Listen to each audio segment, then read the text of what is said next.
అదే మనిషిని నిత్య జీవానికి నడిపిస్తుంది. దానికి ఆపోజిట్గా ఊహా కల్పనలు, అబద్ధ సిద్ధాంతాలు, అబద్ధ బోధలు, మానవ కల్పిత బోధలు, కల్పన వాక్యములు. అంటే ఈరోజు దేవుని యొక్క వాక్యానికి ఉన్న వెయిట్ అర్థం కావట్లా చాలామందికి.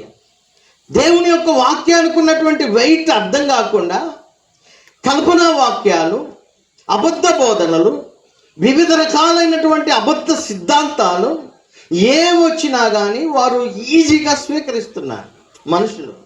అంటే వాళ్ళకి ఏది గొప్పది, ఏది సామాన్యమైనది, ఏది చెత్త, ఏది విలువైనది అనే దానికి కూడా అర్థం తెలియనటువంటి పరిస్థితులు మనుషుల్లో ఉన్నాయి. దేవుని యొక్క వాక్యపు విలువ కింద మనుషుని యొక్క సిద్ధాంతాలు, మనుషుని యొక్క బోధనలు, మనుషుని యొక్క అబద్ధ కల్పనా కథలు, అవి మనుషులను తప్పుడు మార్గంలోనికి నడిపిస్తాయి. భవిష్యత్తులో ఎఫెస్సులో ఉన్న సంఘ సభ్యులకు ఏం చెప్పదలుచుకున్నాడంటే, దేవుని యొక్క కృపావాక్యానికి మిమ్మల్ని అప్పగిస్తున్నాను, మీరు దాన్నే పట్టుకొని ఉండండి. ఎందుకంటే భవిష్యత్తులో మీలో నుండే క్రూరమైన తోడేళ్ళు అనగా అబద్ధ బోధకులు వస్తారు. వారు వంకర మాటలు చెప్తారు.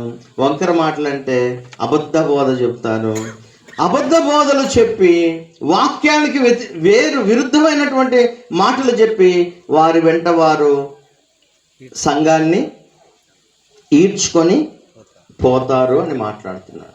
యేసుక్రీస్తు ప్రభువారు కూడా ఈ అబద్ధ బోధకులను ఈ